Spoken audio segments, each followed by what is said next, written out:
Jésù nìkan lolùgbàlà tó lè gbani là. Jésù nìkan lolùgbàlà tó lè gbani là. Jésù nìkan lolùgbàlà tó lè gbani là. Ọba wa ni kò fìyìn fún o. Jésù nìkan lolùgbàlà tó lè gbani là. Jésù nìkan lolùgbàlà tó lè gbani là. Jésù nìkan lolùgbàlà tó lè gbani là. Ọba wa ni wọ́n fìyìn fún o. Ẹ̀ka hallelujah. Hallelujah. Wólẹ̀ fún o. Ẹ wólẹ̀ fún o. Ẹ ké ògo. Ké ògo. Sọ́lọ́run wa. Sọ́lọ́run wa. Jésù nìkan lolùgbàlà tó lè gbani là. Jésù nìkan lolùgbàlà tó lè gbani là. Jésù nìkan lolùgbàlà tó lè gbani là. Ọba wa ni wọ́n fìyìn fún ọ.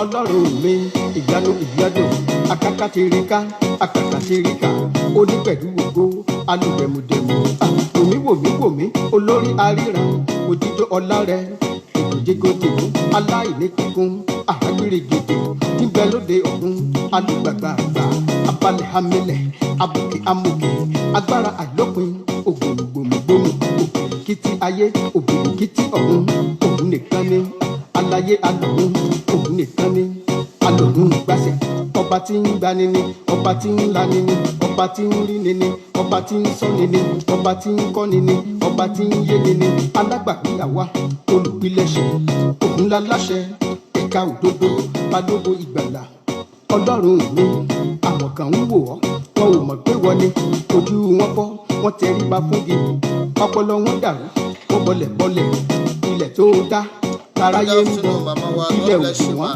ṣebí iṣẹ́ ẹni aráyé ṣìnà wọ́n fàjẹ́ ṣèyá wọ́n oṣó ṣe bàbá lọ́jọ́ ẹbọ pé oṣó mú wọn dájọ́ àjẹfẹ́dọ̀ síbẹ̀ lọ́jọ́ ogúndé wọ́n palẹ̀ aláwo onífàpẹ̀rán amúdàwọn àgbàlọ́ apapín dáwó àṣepọ̀ lọ́jọ́ ogúndé mọ́sádolúwa èmi mọ̀ ọ́ ọlọ́run mi ṣé bí ìwọ́ni olórí ogun wọ́n ní ṣoṣo yìí olùpèrè olùpẹ̀mẹ̀rẹ̀ ọ̀sẹ̀ tí a wà yìí ó lọ sí àṣekágbá olùpẹ̀gẹ̀dẹ̀ wọ́ọ́lọ́lọ́lá ẹ jẹ́ ká yin ọlọ́run lógo ògo àtọ́lá ẹ jẹ́ ká gbé ọlọ́run ga àánú rẹ̀ olùgbàlà olùbàgbàjọ wọn jó fún Jésù òsàmúgbàjọ wọn jó fún Jésù ọmọ ìbò wọn gbàjọ wọn jó fún Jésù ọkùnrin lóbìnrin ẹ jẹ́ ká wólẹ̀ ọkùnrin lóbìnrin ẹ jẹ́ ká júbà Jésù. ọkọ àlàyé yóò máa yìn ọ́ ọkọ àlàyé yóò máa yìn ọ́. Olúwa olùmọ̀dúpẹ́ pé mo wà nínú wọn. ọkọ àlàyé yóò máa yìn ọ́. kò lè bàjẹ́ o kò lè bàjẹ́ o kò lè bàjẹ́ o kò lè bàjẹ́ o iṣẹ́ Olúwa kò lè bàjẹ́ o iṣẹ́ Olúwa kò lè bàjẹ́ o ọjọ́ mo ti ń rọ́kùn kò gbẹ rí ọjọ́ mo ti ń rọ́ṣà kò má gbẹ ọjọ́ mo ti ń rọrùn kò já lulẹ̀ o iṣẹ́ Olúwa ni. Ṣíyábáni ráì. Ṣíyábáni ráì. Bó bá gidi má ṣe tán ṣíyábáni ráì. Ṣíyábáni ráì. Ubangiji masheto ṣíyábáni ráì. Ṣíyábáni ráì. Ṣíyábáni ráì. Ubangiji masheto ṣíyábáni ráì. Inasamu Yesu yadawo. Inasamu Yesu yadawo.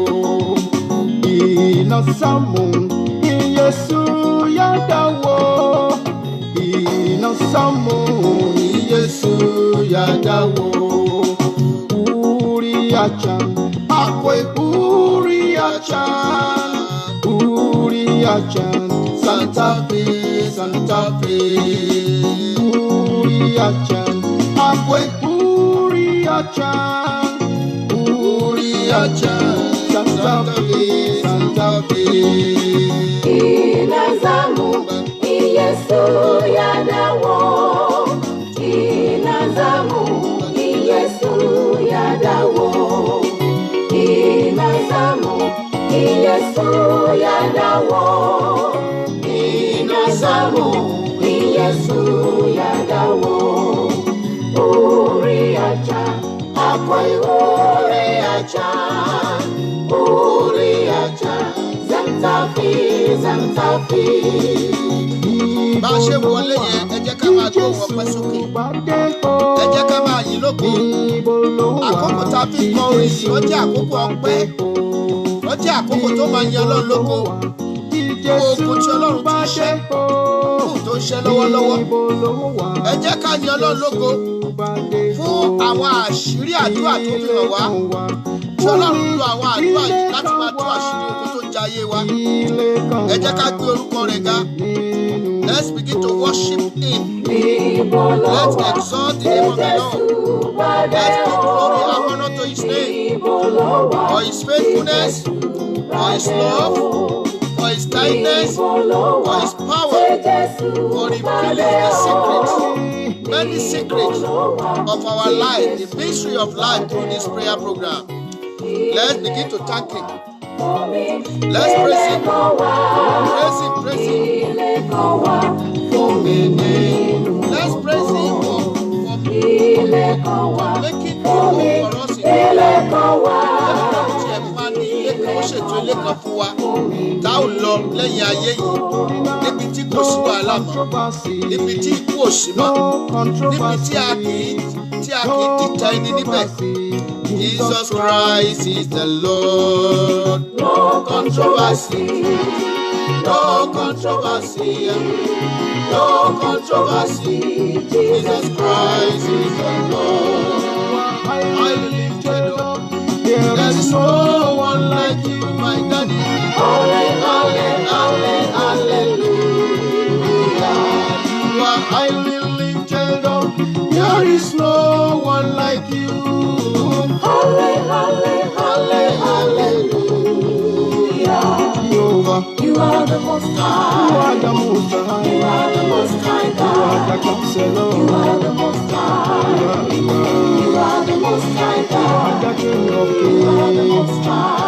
You are the most high God. You are the Lord of lords. You are the most high. You are the most high God. You are the most high. You are the most high God. You are the most high. You are the most high God. You are the most high. You are the most high God. You are the most high.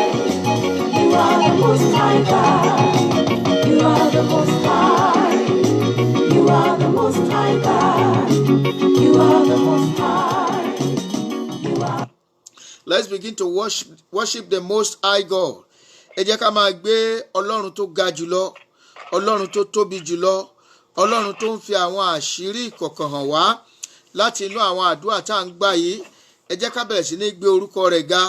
Ẹ jẹ́ ká yin orúkọ rẹ̀ lógo. Ọlọ́run tó kún fún àánú, Ọlọ́run tó ga jùlọ. Olúwa mà ṣeun o, pẹ́ ń tú àṣírí ohun ìjìnlẹ̀ ayé wa.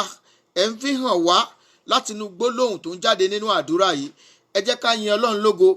Bá a ṣe ń gbàdúrà yìí, a ò rí ẹnìkan, a ò mọ ẹnìkan kan rí. Ṣùgbọ́n nígbà tí gbólóhùn àdúrà yẹn bá jáde, Olúwa á sì jẹ́ kó bá ogun ayé rẹ pàdé, á sì ṣẹ́ ogun yẹn.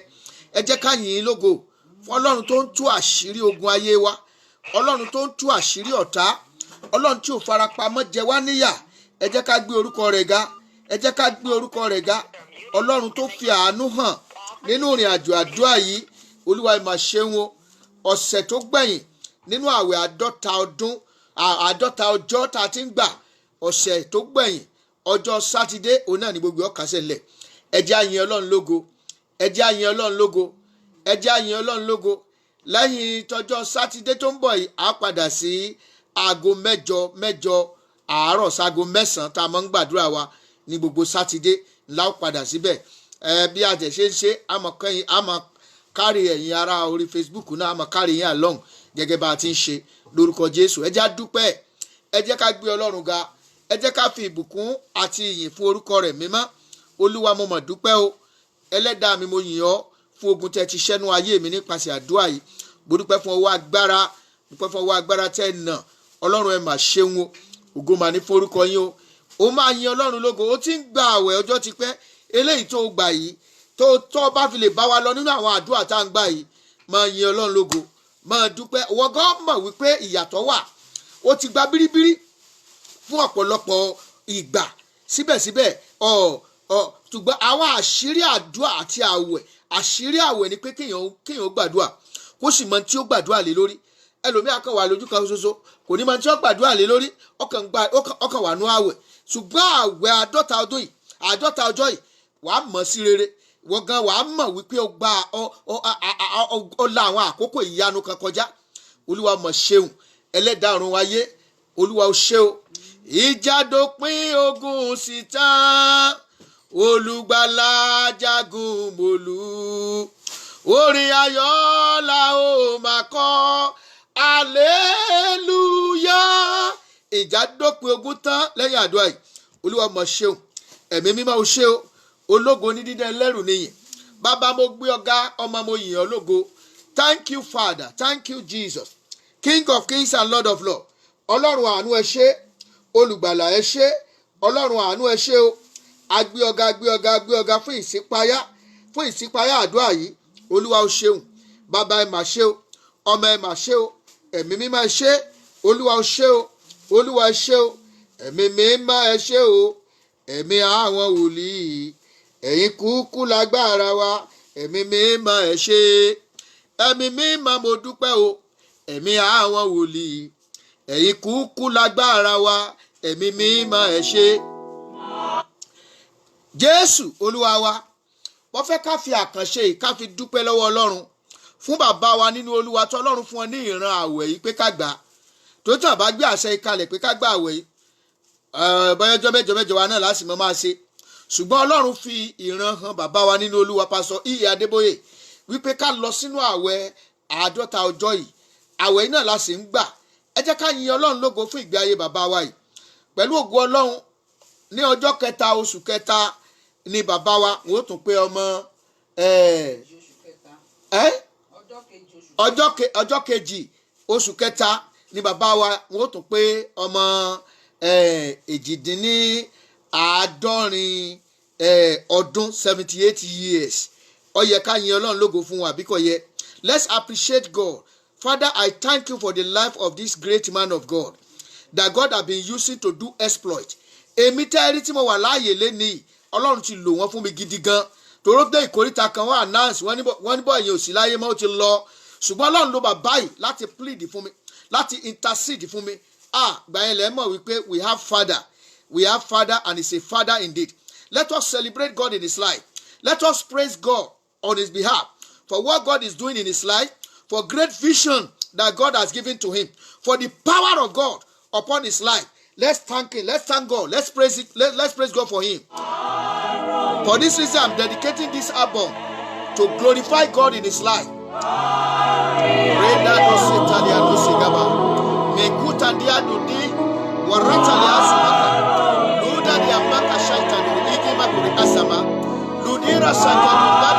Father, I want to thank you for the life of your son, our father in the Lord, Pastor E.A. Adébóyè. I want to thank you for your unction upon him, for your grace upon him, for your power upon him. Thank you for encouraging him. Thank you for standing by him. Olúwa máa ṣe tẹ́ tó tì wọ́n. Olúwa ṣe o tẹ́ fi wọ́n sílẹ̀. A dúpẹ́ fún agbára rẹ nínú ayé wọn. Ẹ jẹ́ kó sùn wọ́n, ẹ jẹ́ kó rẹ̀ wọ́n. Gbogbo ìdojúkọ pátápátá o lè yí silent. Ọlọ́run àánú o máa ṣeun. A dúpẹ́ fún ìrántí ẹ̀fí fún wọn. Ògo máa ní orúkọ yìí o. Ọ̀pọ̀lọpọ̀ wa ní ìrẹ̀wẹ̀sì bá tiẹ̀ ti tó bá. Ṣùgbọ́n nítorí orí ọ̀fẹ́ tẹ̀ lò láti wá lọ sínú àwẹ̀ àti àdúrà yìí. Olúwa a yìn ọ́ o. Ọlọ́run Adébóyè bá mi ṣe tèmi. Kárí rẹ̀ kárí ayé. Ọlọ́run Adébóyè bá mi ṣe tèmi. Kárí rẹ̀ kárí ayé. Na wonder o. Ọlọ́run Adébóyè na wonder o. Na wonder o. Ọlọ́run Adébóyè na wonder o. Na wonder o. Ọlọ́run Adébóyè na wonder o. Na wonder o. Ọlọ́run Adébóyè na wonder o. Na wonder o. Ọlọ́run Adébóyè na wonder o. Na wonder o.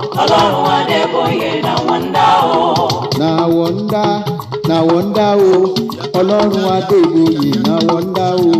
náà wọ́ndá o ọlọ́run adébóyè náà wọ́ndá o. mo pàtẹ ìyìn fọlọ́run adébóyè tí ń ṣoore káàkiri àgbáyé, onínú mímọ́ aláṣọ funfun, àdàbà mímọ́ oníwà tútù, aláṣọ ọ̀gbọ̀ wíwá ìyanu rèé, funfun nẹnẹ tí ń ṣiṣẹ́ tiẹ̀ ní tìyanu, àdàbà mímọ́ oníwà tútù abìyẹ́ mímọ́, agbádá ọlá funfun gbòò lálèdè ọ̀run, panápaná ńlá tí ń paná oṣó tí ń paná àṣebí, ọ̀dákẹ́jẹ́jẹ́ fọwọ́ lẹ́rán wòṣe ọmọ ẹ̀dá, iná agbára tí ń dábìrà nínú ìjọ ìràpadà olúwa, ọlọ́run ábúráhámù tó pe jòsáyà olúwafẹ́mi akíndayọ̀mí, òun lọ́ba tí ń bẹ lẹ́yìn iná kadéjàre. ògo ni fún ọlọ́run adébóyè tí ń ṣe gudugudu méje yàyà mẹ́fà láwùjọ àwọn ènìyàn mímọ́, báyé ti gbógun tó tí wọ́n ń dìtẹ̀ tó, olúwa ni ó jẹ́ kí màá wọn ó jọ lórí baba.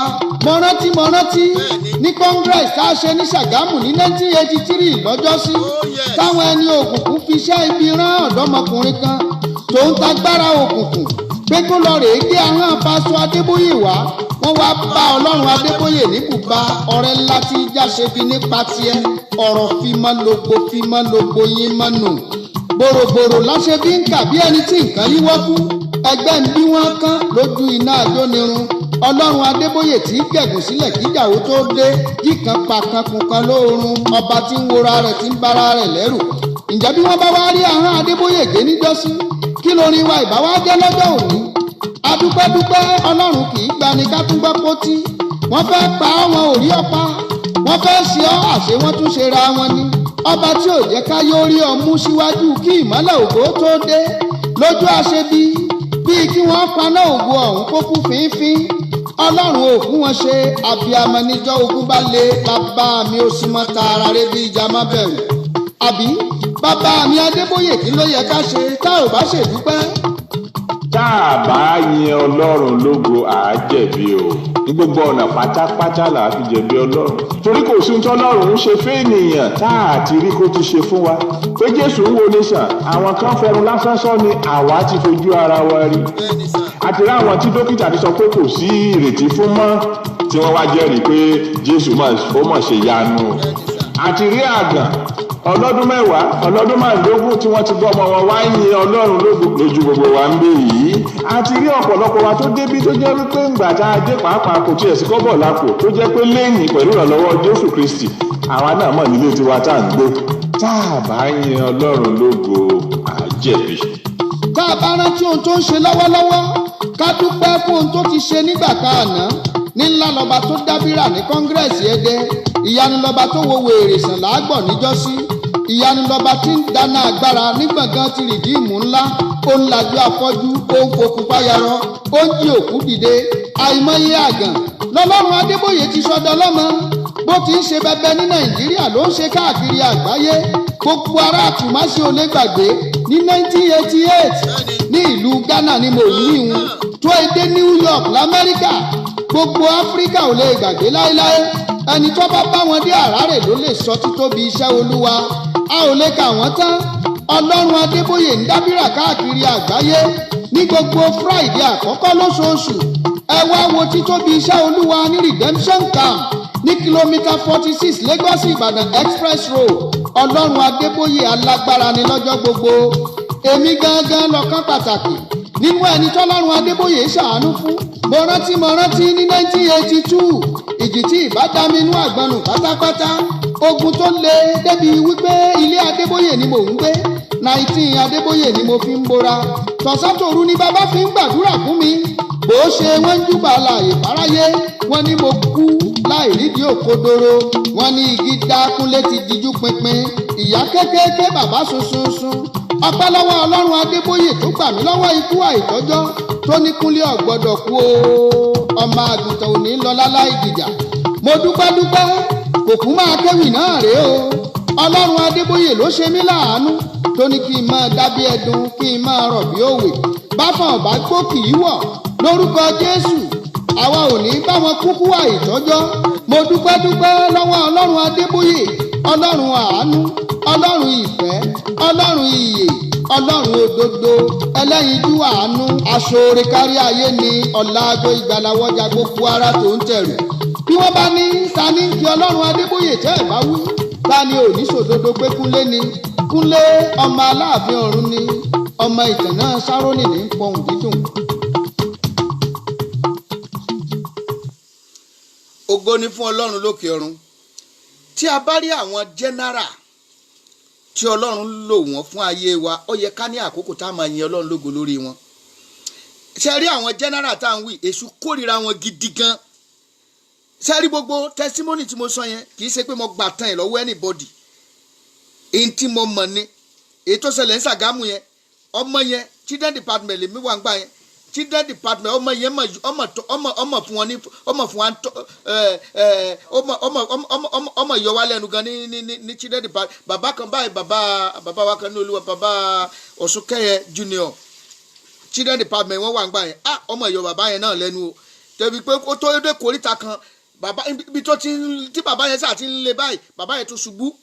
Ìgbò wá ṣe ó gbìyànjú gbogbo agbára ẹ̀ kò rí, ó wá pilọrọ bí ẹn pọ́ ṣàìsàn.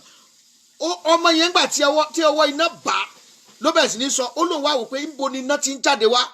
Ó wá trace ẹ̀ lọ sí prayer room, ó wá pilọrọ, ó lọ sí prayer room pé òun sick. Ibẹ̀ ni ọwọ́ iná tó ti bá gidi nínú grammar school tó wà ń bẹ́ẹ̀ gbà yẹn lọ́hùn. Ibẹ̀ ló ti wá darí wọn lọ sí ìdí igi ìrókò kan. Ọmọ kékeré ẹ bèrè pé báwo ló ṣe kó àwọn ẹrù oògùn wá sí ìdí igi yẹn. Àní àwọn òka nkankan tó rì mọ́lẹ̀, ọmọ yẹn tún fẹ́ disappear, àdúrà wọn fi lè. Ọwá ní àwọn àjẹ tògùn tọ̀yọ́ ti gbogbo ẹ̀ south west náà pawọ́pọ̀, wọ́n ní nǹkan táwọn sáfẹ́ ni pé lọ gé ahọ́n Adébóyè wá, ṣùgbọ́n wọn ò rí ṣe, Ọlọ́run jù wọ́n lọ. Àwọn iṣẹ́ ìyanu tí ó sì pé andis guy ṣe lélẹ́yìí ohun táwọn gan rí lójú wa. Ókè bẹ́ẹ̀ bá tiẹ̀ wá rántí yẹn, ẹ wo ron yunifásitì tó wà lẹ́dẹ, ìyanu tó ṣẹlẹ̀ lẹ́dẹ olóṣètò bẹ̀yẹn ní yíyá yẹn. Ní tẹ́tà bá rí àwọn nǹkan tó ní àpẹẹrẹ báyìí, ẹ jẹ́ ká máa yin Ọlọ́run lógo fún ìgbé ayé àwọn ìránṣẹ́ Ọlọ́run wọ̀nyí. Ẹ jẹ́ ká celebrate God nínú ayé wọn. Ṣùgbọ́n àwọn ọkọ̀ mọ̀kànmọ̀kàn tí wọ́n kàn déédéé dìde lónìí, wọ́n á kàn mọ́ fẹ́ni wọn sọ bàtàbàtà. Ọlọ́run mọ́ gbà wá lẹ́nu o. Let's learn how to use our mouth correctly. Lẹ́ẹ̀kan sí ẹjẹ́ gbóhùn ọpẹ́ sókè. I thank you one way or the other. Irú àwa náà tí òun benefit lórí kókó àdúrà yìí, ọ̀kan lára àwọn ọmọ wòlíì yẹn lélẹ̀ tọ́lọ́run lò wọ́n fún tán mẹ́ńtọ́ wa dìde, tí Ọlọ́run lò wọ́n fún ìgbé ayé tiwa láti kékeré báyìí tí wọ́n sì tọ́sọ̀ wa dàgbà báyìí. Olúwa mo dúpẹ́ fún ìgbé ayé bàbá yìí. Olúwa mo yìn ọ́. Tí ìwọ bá dúpẹ́ tó celebrate ọgọ́ lọ́run ayé ìránṣẹ́ Ọlọ́run yìí, ẹnìkan máa celebrate ìwọ náà lọ́jọ́ ọ̀la, ẹnìkan náà máa celebrate àwọn ọmọ tiẹ̀ náà. Olúwa mo mọ̀ yìn ọ́ fún ọwọ́ ìyanu rẹ nínú ayé ìránṣẹ́ Ọlọ́run yìí. Àwẹ̀ tí wọ́n dá gbogbo wa sí ló sọ wájú báyìí. Báyọ̀ ọ̀pọ̀lọpọ̀ ìbá máa sùnú ẹ̀mí ni ẹ wo ogun tí Ọlọ́run ti ṣẹ́ láti inú àwẹ̀ àti àdúrà tá ń gbà yìí. Olúwa mọ̀ ṣeun fún ìgbé ayé ìránṣẹ́ bàbá yìí. Ẹ ṣeun o fún ìdílé wọn, ẹ ṣeun fún ọmọ wọn, ẹ ṣeun fún aya wọn. Let's thank God for his life. Ọlọ́run tó ní ipá, Ọlọ́run tó ní gbogbo agbára, agbẹ́ngà ní wákàtí ọ̀wọ̀ yìí fún ìgbésí ayé bàbá wa Pásítọ̀ Yẹmí Adébóyè. Adúpẹ́ fún ẹ̀mí mímọ́ nínú ayé wọn, adúpẹ́ fún agbára tí ayé ò lè dojúkọ tó fi dúró tì wọ́n. Ó jẹ́ kó dúró tì wọ́n. Èṣù ò fẹ́ kí wọ́n wà láàyè, ṣùgbọ́n ó ní wọ́n wà láàyè. Èṣù fẹ́ kí wọ́n kú, ṣùgbọ́n sọ pé wọn ò ní kú bí kò ṣe yíyè. Agbé ọ̀gá fún àwọn ọmọ wọn, agbé ọ̀gá fún àwọn ọmọ wa nínú Olúwa. Pastor Mrs. Folú Adébóyè, we thank God for our life.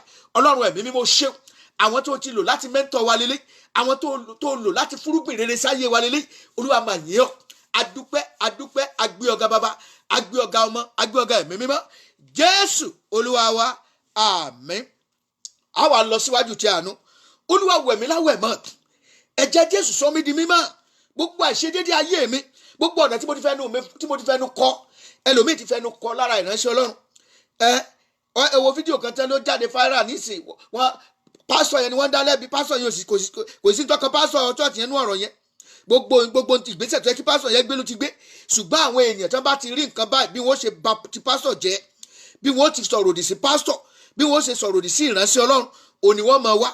Akọ ibì kan nínú Psalm 15, ó dá ní gorí òkè Olúwa lọ, àbí ta ni ó ṣe àtìpó ní ibi mímọ́ rẹ Olúwa, tàbí tí ó jókòó ní ibi mímọ́ rẹ. Ó lẹ́ni tí ó rìn déédé, ẹni tó ń rìn déédé, tó ń ṣiṣẹ́ òdodo, tó ń sọ òtítọ́ ní ó ka aya rẹ̀. Ẹni tó ń sọ òtítọ́, ẹni tí kò fi ahọ́n rẹ̀ tí ò fi sọ̀rọ̀ òdì. láti ìbẹ̀rẹ̀ ọdún yìí sí tí ò fi sọ̀rọ̀ ẹ̀yìn tí ò ti sọ̀rọ̀ ẹnìkan lẹ́yìn láti ìbẹ̀rẹ̀ ìgbà tọdún yìí ti bẹ̀rẹ̀ ò sọ̀rọ̀ ẹnìkan láì dá lẹ́yìn. Olúwa dáríjì mi gbogbo àwa ìṣedédé ayé mi, ẹ̀ṣẹ̀ tí mo ti ṣẹ̀ tó lè kó ìra bá mi, tó lè mú kádùn àmì ọmọ gbà. Olúwa dáríjì mi, Olúwa wẹ̀ mí láwẹ̀ mọ́, Olúwa ṣàánú fún mi. Ẹ̀jẹ̀ àgbà yẹn dáadáa, ẹ̀jẹ̀ àgbàdo yẹn dáadáa. Orúkọ Jésù, Olúwa wẹ̀ mí mọ́ gbogbo àìṣedédé ayé mi, ẹ̀ṣẹ̀ nínú ọ̀rọ̀ ni, ẹ̀ṣẹ̀ nínú èrò ni, ẹ̀ṣẹ̀ nínú ìṣe ni. Ẹ̀jẹ̀ Jésù ó yá máa parẹ́, ẹ̀jẹ̀ Jésù ó yá máa parẹ́, ẹ̀jẹ̀ Jésù ó yá máa wẹ̀ mí mọ́, ẹ̀jẹ̀ Jésù máa sọkàn mi di mímọ́. Gbogbo ẹ̀ṣẹ̀ nínú ọ̀rọ̀, nínú èrò, nínú ìṣe, nínú ìwà tí ò ní jẹ́ kó gbọ́ tèmi, tí ò jẹ́ kádùá mi ó gbà. Olúwa dáríjì, Olúwa dáríjì, Olúwa ṣàánú fún mi. Máa bá Ọlọ́run sọ gbogbo ọ̀nà tó ti fẹ́ ọ̀tá inú, ó ti fẹ́ pa àyàn kan dànù tí ò sì rí bẹ́ẹ̀. Olúwa dáríjì mi gbogbo ọ̀nà tí mo ti fẹ́ nu ara mi kó bára mi. Olúwa dáríjì mi gbogbo ọ̀nà tí mo ti wà ìṣòdodo, ìwà ìpè, ìwà ìyẹ níkọ̀kọ̀ ní gbangba. Ọlọ́run dáríjì mi. Ẹ jẹ́ bá Ọlọ́run sọ̀rọ̀. Olúwa dáríjì mi gbogbo ìwà ìpè mi, ìwà ìyẹ níkọ̀kọ̀ ní gbangba. Ọlọ́run ẹ̀mí mímọ́ dáríjì mi. Olúwa sọ mi di mímọ́, Olúwa tún ayé mi ṣe. Àánú jẹ́ ọ̀fọ̀ fún mi, ẹ̀jẹ̀ Jésù ọ̀fọ̀ fún mi. Jésù Olúwa wa, àmín. Wá gbàdúrà agbára tádùá mi ó fi gbà lónìí, agbára tó gun ó fi tán láyé mi lónìí. Olúwa tú lé mi lórí. Àṣẹ àti agbára tí àdúrà fi gbà, Olúwa gbé wọ̀ mí. Àṣẹ tí àdúrà, ẹlòmíì ó lè gbàdúrà láì dúró for good 7 days, láì dúró rárá, ṣùgbọ́n kí ló mú jáde ńbẹ̀? Àṣẹ tí àdúrà fi gbà. Tẹ́pẹ́ tí n bá wí báyìí gbólóhùn kan ni. Nígbà Jésù dé ẹnu bojì Lásárù, kí ni tó wí? Ó ní, bàbá mo dúpẹ́ lọ́wọ́ rẹ pé ìwọ ti gbọ́ tèmi. Lásárù jáde wá. Gbólóhùn kan ṣoṣo náà ni. Olúwa, àṣẹ tí àdúrà fi gbà, ẹ̀mí mímọ́ gbé wọ̀ mí lónìí. Àṣẹ wí bẹ́ẹ̀ jẹ́ bẹ́ẹ̀, ẹ̀mí mímọ́ ò jẹ́ kó wọnú ayé mi lọ. Ó yá gbà dáadáa. Orúkọ Jésù, Ọlọ́run ẹ̀mí mímọ́, àṣẹ wí bẹ́ẹ̀ jẹ́ bẹ́ẹ̀, àṣẹ tí àdúrà fi gbà, ẹ̀mí mímọ́ ò jẹ́ kó wọnú ayé mi, jẹ́ kó wọnú ìṣẹ̀dá mi. Olúwa gbọ́ lónìí.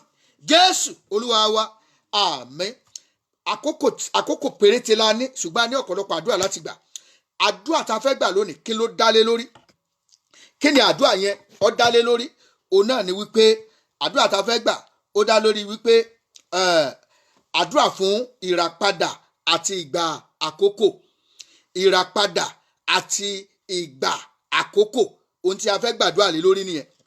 Ìràpadà àti ìgbà àti àkókò. Ìràpadà ìgbà àti àkókò, tàbí a lè sọ pé ìràpadà ọjọ́, ìgbà àti àkókò. Ọ̀nà méjì ni àdúrà yóò pín sí. Àkọ́kọ́ gbàdúrà lòdì sí ogun a fi àkókò ẹni ṣòfò. Ogun a fi àkókò ẹni ṣòfò. Lẹ́yìn yẹn láwa gbàdúrà fún ìràpadà àwọn ọjọ́, ìgbà àti àkókò. Àwọn àkókò ire tó ti pàdánù ẹ̀, àwọn àṣeyọrí tó ti lù sẹ́yìn, bá a ṣe fẹ́ dá wọn padà. Àwọn ògo tó yẹ kó rí lò tó rí lò, bá a ṣe fẹ́ dá wọn padà, a fẹ́ gbà padà lónìí. Àbí ẹlòmíràn wà báyìí, agbára kan ti dín ayé ẹ̀ kù, ṣùgbọ́n Ọlọ́run fẹ́ ra ẹ̀mí ẹ̀ padà. Wàá gba ìràpadà ẹ̀mí ẹ̀, ìràpadà ògo ẹ̀, ìràpadà àwọn ọjọ́ tó ti waste dànù. Ìràpadà, ẹ jẹ́ ká tiẹ̀ kọ́kọ́ wò nínú Bíbélì náà, because gbogbo àwọn àdúrà tá a bá fẹ́ gbà, a máa ń fẹ́ ìfẹsẹ̀múlẹ̀ rẹ̀. Ẹ já wọnú ìwé Éfésù orí 5, ìwé Éfésù orí 5 ẹsẹ̀ 16. Ephesians chapter 5 verse 16.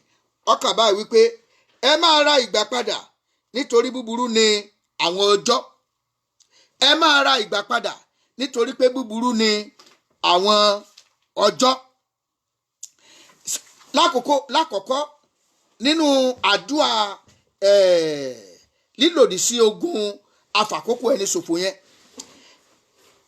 Ogun afàkókò ẹni ṣòfò, onírúurú ọ̀nà ló máa ń gbà wọnú ayé ènìyàn. Ogun afàkókò ẹni ṣòfò. Ṣẹ́rí, àwọn ogun tá à ń sọ yìí, they are not ordinary, they are evil spirit tó fẹ́ dáyàn dúró sójú kan ṣoṣo. Ẹ̀yin náà ẹ wò ó, gbogbo nǹkan dábàá inú ìwé oníwàásù, ẹjá lọ bẹ̀ orí 3, ẹjá sáré lọ bẹ̀ ìwé oníwàásù orí 3, ẹjá wo ẹsẹ̀ kìíní kàkà ẹsẹ̀ méjì àkọ́kọ́ ọbẹ̀, ẹ lè kà yókù on your own because kò sí àkókò. a lè kà títí dé verse 11 but ní àkókò àkànfẹ́ ka ẹsẹ̀ méjì àkọ́kọ́ tó síwájú nínú ìwé oníwàásù orí kẹta Ecclesiastes chapter 3 aka ẹsẹ̀ kínní àti ẹsẹ̀ kejì. Ó ní olúkúlùkù ó ní àkókò wà fún àti ìgbà fún iṣẹ́ gbogbo lábẹ́ ọ̀run, ìgbà bíbí ni àti ìgbà kúkú, ìgbà gbígbìn àti ìgbà kíká ohun tí a gbìn ó lè mọ́ ká lọ àti bẹ́ẹ̀ bẹ́ẹ̀ lọ. Yẹn ni pé gbogbo nǹkan tọ́lọ́run ṣètò sáyé yìí òun ló ní àwọn àkókò tiẹ̀, àkókò tẹ́lẹ̀ gbọ́dọ̀ ṣe lélẹ́yìí, àkókò tẹ́lẹ̀ gbọ́dọ̀ wáyé lélẹ́yìí. Ṣùgbọ́n tí ìkan bá kọjá àkókò rẹ̀ ṣe mọ̀ wípé ó máa ń ní bá àkókò tó yẹ kó ọmọ kó rìn tọ́mọ yẹn ò bá rìn inú òbí ẹ̀ ò lè dùn, àkókò tó yẹ kó sáré tí ò lè sáré, àkókò tó yẹ kó jẹun tí ò jẹun inú òbí ẹ̀ ò lè dùn. Gbogbo àwọn nǹkan wọ̀nyí they are not ordinary. Program tó ló ń gbé kalẹ̀ fún àwọn ènìyàn dáradára ni, ó dẹ̀ ní ètò nínú, ṣùgbọ́n ọ̀tá wá láti bà àwọn program rere tó wà ní ayé rẹ̀ jẹ́ pẹ̀lú ìfọwọ́sowọ́pọ̀ ayé rẹ̀ ni o. Torí tẹ́mọ̀ ogun tó ń ja ọ̀pọ̀lọpọ̀ ogun inú ni àwọn ogun á fi àkókò ẹni ṣòfò. Mọ́ bẹ́ẹ̀ nìkan gbà kan jẹ́ pé bàbá àtúnṣe visitation ó ti gbàgbọ́ ó ti ṣe rìbọmi ó ti ṣe wákàtí, ṣùgbọ́n yọkàn wà lé lọ́jọ́ Sunday kò sí kankan tó ń ṣe, yọkàn máa ṣe wẹ́rẹ́wẹ́rẹ́ kẹ́rẹ́kẹ́rẹ́ tí gbogbo ọjọ́ yìí ó fi lọ, kò ní lọ church, kò ní lọ táàmù tó yẹ kó kábílì kò ní ka, táàmù tó yẹ kó gbàdúrà kò ní ka. ń bọ̀ wá tó ó dé koríta kan ọbọ̀ sọ inú bọ́yọ́lọ́ lè ti yọnu inú àwọn agijù yẹn tó wà ń sìn. Gbogbo ìgbà yẹn afẹ́ jà níjà ó ti ṣe rí báyìí, ṣùgbọ́n òun náà kọ́ ẹ̀mí kan lọ́mọ ń gbà àkóso ayé ènìyàn.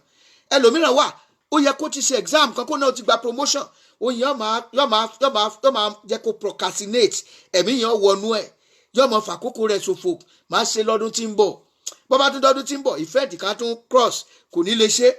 Ok, tó bá di next diet èmi náà bẹ̀rẹ̀ má tiẹ̀ bẹ̀rẹ̀ lecture, mo ti ra àwọn ìwé yẹn jọ ń ra àwọn ìwé yẹn jọ, ṣùgbọ́n ẹ̀mí òtún níjó lè ṣe, ó ń fi ọjọ́ orí ẹ̀ ṣòfò. Ẹlòmíràn wà nípa alábàágbé ọjọ́ iwájú ni, òun déètì ọkùnrin yẹn ẹtìjọ wà pé ẹjọ́ fẹ́ fẹ́ra, oríṣiríṣi excuses tí ò ní túmọ̀ yóò máa fọjọ́ orí rẹ̀ ṣòfò. Ó sì mọ̀ wípé obìnrin kẹ̀dẹ̀rẹ́ àkókò kúrú ni wọ́n ní, àwa bẹ̀rẹ̀ sí ní waste time òun gbọ́dọ̀ ṣe nǹkan báyìí ná, òun gbọ́dọ̀ ṣe nǹkan, ó náà ń dàgbà ṣùgbọ́n ẹ̀mí afọjọ́ orí ṣòfò, ó ti fi ọjọ́ orí tiẹ̀ náà ṣòfò, ṣùgbọ́n kò rí pé àkókò òun ń ṣòfò, pé àkókò òun ń lọ. Àwọn oríṣiríṣi ọ̀nà òun ni ẹ̀mí yẹn, ó lè jẹ́ project kan ni, ó ti ṣiṣẹ́ ó ṣe wàhálà, tó o bá gbé iṣẹ́ fún ẹni tí ẹ̀mí afàkókò ṣòfò bá ń gbé inú ẹ̀ yóò gba owó project yẹn. Nígbà ó bá gbà á suddenly ọkàn ṣe báṣubàṣu, àwa bẹ̀rẹ̀ sí ní sọ̀rọ̀. Ẹnìkan wà nígbà tí mo kọ́kọ́ gba ọ́fíìsì kan sí Èbúté Mẹ́ta ńgbà yẹn, nígbà tá a lọ ọ́fíìsì mo fẹ́ kún, mo bá pe ẹnìkan, mo bá ṣàlà wọ́n ló mọṣẹ́ dáadáa, mo ṣe gbogbo owó iṣẹ́ àtowó ọ̀dà àtowó gbogbo nǹkan tí ó fi kún mo kó fún, ó sì lọ́rọ̀ ọ̀dà lọ́jọ́ yẹn ó sì kólẹ̀. Ǹjẹ́ ijó ni ó làbá ń wá káàkiri àmọ́ rí, mo bá ṣáà tírèsì ẹ̀ títí nígbà mo tírèsì ẹ̀ dé àwọn agbègbè ibi kan tó ń gbé, mo bá kan lára pásọ̀ wa wọ́n níbo mo ti kó oko lórúkọ rẹ̀ ń jẹ́, pé kì í sorúkọ yẹn gangan lórúkọ tí ń jẹ́, pé bí mo ṣe kówó fún yẹn ló ra gbogbo material yóò kó sílẹ̀ ń bẹ̀, ṣùgbọ́n owó tí ó fi ṣiṣẹ́ yòókù ó ní lọ́jọ́ yẹn ó ní àwọn aṣẹ́wó ó ní ó lọ sílé aṣẹ́wó wọ́n sì gbà lọ́wọ́ ẹ̀, wọ́n gbà lọ́wọ́ ẹ̀ àti irinṣẹ́ pàápàá kò ní wá kó mọ́. Àwọn èèyàn wá fo ogun kọ́mọ̀bà dẹ́mi dúró, mo yá apá tí ẹ tì mo lọ wẹ́ lómi tí ó ṣiṣẹ́ mo sanwó mi ìfẹ́ lómi. Àwọn ogun afàkókò ẹni ṣòfò ìmúyàn ná dọ́bù ńgbà mi, ìmúyàn ná dọ́bù onírúurú ọ̀nà ó ní ogun afàkókò ẹni ṣòfò ló ṣe ń wá sáyé. Ìdí ẹ̀ ló ṣe ń láti gbàdúrà dáadáa. Ogun afàkókò ẹni ṣòfò ó jẹ́ ogun adánidúró sójú kan ṣoṣo. Ogun adánidúró ṣoṣo ó jẹ́ ogun tí jẹ́ pé kì í jẹ́ kí nǹkan lọ déédéé bó ṣe yẹ kó lọ. Àkókò tó yẹ kó bímọ kò ní bímọ, àkókò tó yẹ kó lówó kò ní lówó, àkókò tó yẹ kó lọ́kọ kò ní lọ́kọ, àkókò tó yẹ kó ládàá kò ní ládàá, àkókò tó yẹ kó sáré kò ní sáré, àkókò tó yẹ kó níwèé ìgbélú àṣà wa kankan sá á dá gbogbo ìrìn àjò yẹn rú. Àwa máa fi ọjọ́ gbọ́ọ̀rọ̀ kún, a máa fi ọjọ́ gbọ́ọ̀rọ̀ kún. Ìdí ẹ̀ ló ṣe láti gbógun ti ogun àfòkókò ẹni ṣòfò. Ọdún mélòó lèèyàn ń lò láyé tó wá wéèsì gbogbo life work. Ṣùgbọ́n lónìí Ọlọ́run ti ṣẹ́ ogun yẹn, wàá ra ìgbà yẹn padà, àgbà yẹn a máa ra padà, ogun yẹn dẹ̀ máa ṣẹ́. Kó tó di gbà gbàdúrà lórí ìràpadà àkókò yẹn, àkọ́kọ́ gbọ́dọ̀ dojúkọ àwọn ipá tó ń fi àkókò rẹ ṣòfò, àwọn ipá tó ń fọjọ́ orí rẹ ṣòfò tí ò jẹ́ kó lẹ́rìí látijọ́ tó ti gba ìrere. Ìjà oníṣẹ́ Ọlọ́run yọkàn máa fèní dèní fọládọ́lá, gbogbo nǹkan ò ní lọ bó ṣe yẹ kó lọ, gbogbo nǹkan kò ní jẹ́ kó lọ gẹ́gẹ́ bó ṣe lọ, kò ní jẹ́ kó rìn gẹ́gẹ́ bó ṣe rìn. Ẹ jẹ́ á wo inú ìwé Dáníẹ́lì, ẹ mọ̀ wípé ìtàwí kọjú ẹnìkan sílẹ̀, kọ̀sẹ́ tí ò lè dojúkọ. Odidi Dáníẹ́lì, tá bá ń sọ̀rọ̀ pé Dáníẹ́lì, ẹ mọ̀ pé ògbóǹtarìgì ìránṣẹ́ Ọlọ́run ni, afàdúrà jagun gidi ni. Ẹ jẹ́ á wo Daniel chapter 10, aka verse 12 to 13. Chapter 10 verse 12 to 13. Ó lọ báyìí wípé ní ìgbà náà ni mo wí fún un pé má bẹ̀rù Dáníẹ́lì, láti ọjọ́ kìíní tí ìwọ ti fi ọkàn rẹ sí àti mòye, tí ìwọ sì ti pọ́n ara rẹ lójú níwájú Olúwa rẹ. A gbọ́ ọ̀rọ̀ rẹ, èmi sì wá nítorí ọ̀rọ̀ rẹ. Ṣùgbọ́n verse 13, balógun ìjọba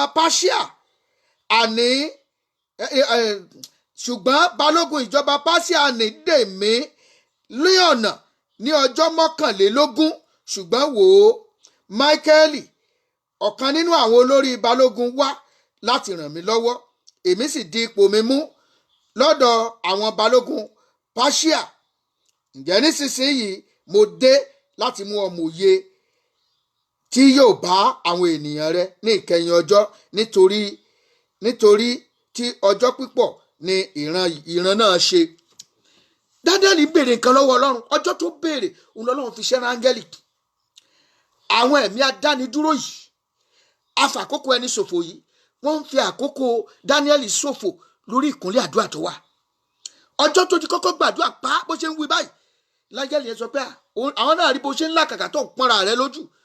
Tó o bá ń gbà àwẹ̀ ọlọ́jọ́ gbọ́rọ́ ń gbà mí tí Ọlọ́run ò gbọ́, Ọlọ́run ti dá ẹ lóhùn. Ṣùgbọ́n àwọn àwẹ̀ tó ń gbà ẹ tó fi ń dúró yẹn títí yóò fi dé yẹn, òun ló mú káńgẹ́lì gan kọ́lọ́n kọ́ pé iṣẹ́ yìí ẹni sì ń béèrè nǹkan yìí, òun láti rán olórí ogun ọ̀run, ó yá lọ ràn lọ́wọ́. Àwọn ìjòyè Páṣíà kan wà tí máa dàyàn dúró sójú kan ṣoṣo fún ọjọ́ pípẹ́, tí ì jẹ́ kéèyàn lọ sí ibi ní ilẹ̀ ìlérí rẹ̀. Wá gbàdúrà, wá ní Olúwa o, agbára wo ló dá mi dúró sójú kan ṣoṣo? Olúwa, jẹ́ kí ẹ̀mí mímọ́ kó ṣí lọ́wọ́ iṣẹ́ lónìí. Agbára wo ló dá mi dúró sójú kan ṣoṣo? Dídúró sójú kan ṣoṣo rẹ yẹn láti ìgbà tí ó ti jáde yunifásitì, kí ló ṣe tó òríṣẹ́? Kí ló dá ọ dúró sójú kan ṣoṣo? Ọwọ́ kan ni, agbára ìrí kan ni. Wá gbàdúrà, agbára wo ló dá mi dúró sójú kan ṣoṣo tí ọ̀jẹ̀ ń lẹ́rìí? Olúwa ṣí lọ́wọ́ iṣẹ́ lónìí. Olúwa ṣí wọn lọ́wọ́ iṣẹ́ lónìí.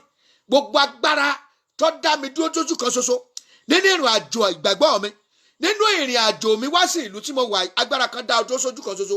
Ó dá àárín kan, ìran rẹ bó ṣe rí nígbà tó fẹ́ kúrò ní orílẹ̀-èdè Nàìjíríà ó yàtọ̀ sí bó ṣe bá ń sìn. Èṣù tiẹ̀ ti fẹ́ já ìran ayọ̀ rẹ, ó ti fẹ́ já gbà. Wá gbàdúrà, agbára wo ló dá mi dúró sójú kan ṣoṣo? Agbára wo ló dá mi dúró, ló fọjọ́ orí mi ṣòfò? Olúwa ṣí lọ́wọ́ iṣẹ́ lónìí. Ẹ̀mí mímọ́ ṣí lọ́wọ́ iṣẹ́ lónìí. Ó yá sọ di àdúrà, orúkọ Jésù, orúkọ Jésù. Agbára wo ló dá mi dúró sójú kan ṣoṣo?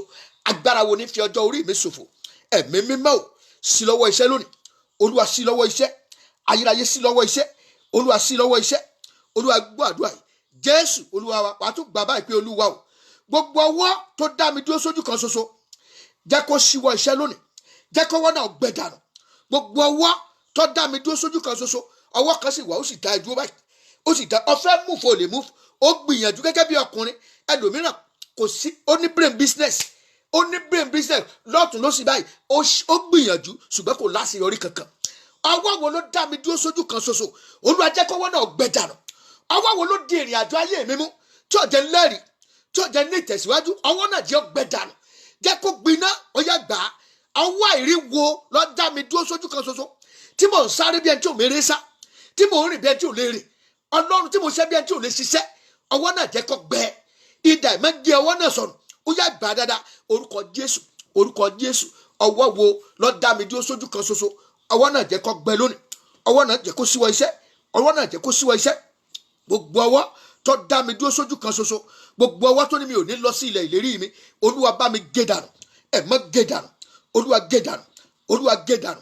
Jésù Olúwa wa, wàá tún gbà báyìí pé Olúwa o, gbogbo ogun tí fi ọjọ́ orí mi ṣòfò, Olúwa bá mi ṣẹ́ lónìí. Gbogbo ogun tí fi ọjọ́ orí mi ṣòfò, ọjọ́ ń lọ gidi. Gbogbo ogun tí fi ọjọ́ orí mi ṣòfò, Olúwa bá mi ṣẹ́ lónìí. Ẹ̀mí mímọ́ bá mi ṣẹ́. Gbogbo ogun tí fi ọjọ́ orí mi ṣòfò, Olúwa bá mi ṣẹ́. Ẹja gbà orúkọ Jésù, orúkọ Jésù. Ọlọ́run ẹ̀mí mímọ́, gbogbo ogun tí fi ọjọ́ orí mi ṣòfò, Olúwa bá mi ṣẹ́. Olúwa bá mi ṣẹ́. Olúwa bá mi ṣẹ́. Olúwa bá mi ṣẹ́. Jésù Olúwa wa, ẹja gbàdúrà fún orílẹ̀-èdè Nàìjíríà. Àwọn orílẹ̀-èdè kan wà tó jẹ́ wípé tí a bá wo ṣẹ́rí ọdún kan sí àkókò tí Amẹ́ríkà ń lo tẹlifíṣàn, the second year ní Nàìjíríà náà ń wo tẹlifíṣàn. Kó lè yé wa, àkókò kan wà tó jẹ́ wípé owó náírà wa is equal to $2. Is equal to $2. Kí ni ogun afàkókò ẹni ṣòfò? Ogun afọjọ́ orí ẹni ṣòfò kí ló wọ orílẹ̀-èdè Nàìjíríà sí? Ó sì bẹ̀rẹ̀ sí ní jẹrà díẹ̀ nígbà ó ṣe wọ́n dọ́gbọ́n oríṣiríṣi, wọ́n gbé mọ́músà wá, wọ́n gbé kinní kan wá, wọ́n yáwó dandan, wọ́n jura wọn sábẹ́ oko ẹrú.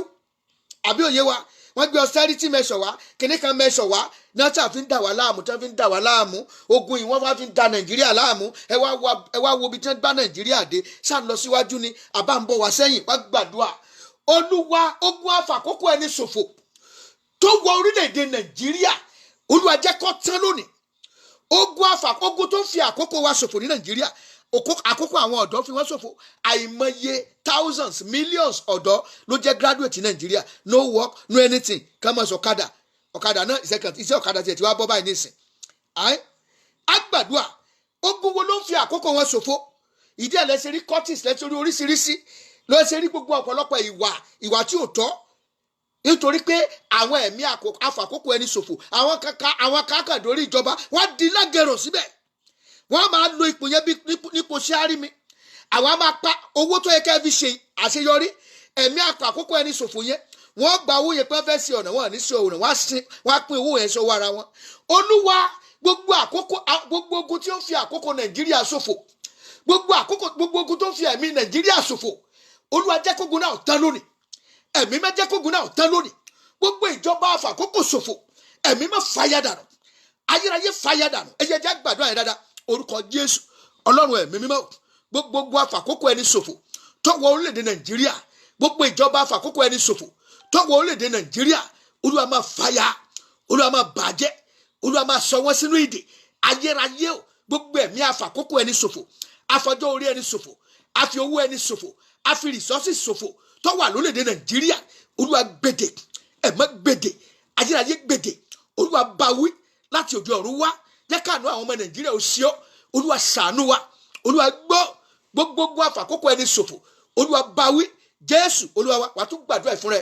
Gbogbo ogun tó ń fi resources mi ṣòfò, gbogbo ogun tó ń fi ohun ìní mi ṣòfò, àìsàn tí ń bẹ lára ẹ̀ tó náwó lé lórí kọ̀ọ̀kan náwó lé lórí, gbogbo ogun tí ń fi ohun ìní mi ṣòfò, Olúwa bá mi ṣẹ́ lónìí.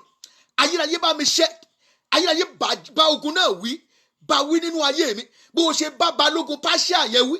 Olúwa, gbogbo ogun afàkókò ẹni ṣòfò, ogun afowó ẹni ṣòfò, ogun afọjọ́ orí ẹni ṣòfò, Olúwa bá wí láyé mi. Ẹ má bá wí lónìí, Olúwa bá wí lónìí. Ó yá gbà dáadáa. Orúkọ Jésù, Ọlọ́run ẹ̀mí mímọ́, ogun afàkókò ẹni ṣòfò èyí tó ń jẹ gàba lé mi lórí, Olúwa bá wí. Ẹ má bá wí, Olúwa bá wí. Gbogbo ogun tó ń fi ọjọ́ orí mi ṣòfò, Olúwa bá wí lónìí, Olúwa bá wí lónìí, Olúwa bá wí lónìí, Olúwa bá wí lónìí. Máa ṣẹ́ ogun náà lónìí pẹ̀lú ọwọ́ agbára rẹ. Máa ṣẹ́ lónìí, máa ṣẹ́ lónìí, máa ṣẹ lónìí, olúwa máa ṣẹ. Jésù olúwa wa. Ẹlòmíì wà, wọ́n ti rí ọjọ́ iwájú ẹ̀, wọ́n ti rí ògo ọjọ́ iwájú ẹ̀, wọ́n sì rí ipa tó ń gbà lọ. Wọ́n á wá gbé ikọ̀ dìde láti ìjọba òkùnkùn, wọ́n ó gbé wọ̀ gẹ́gẹ́ bí olùrànlọ́wọ́, àwa dọ̀bù kọ́ọ̀sì ẹ̀, àwa dá dúró sójú kan ṣoṣo, kò ní jẹ́ kó tẹ̀síwájú. Gbàdúrà. Olúwa o, ta la fi sẹ́ràn láti máa fi ọjọ́ orí mi ṣòfò?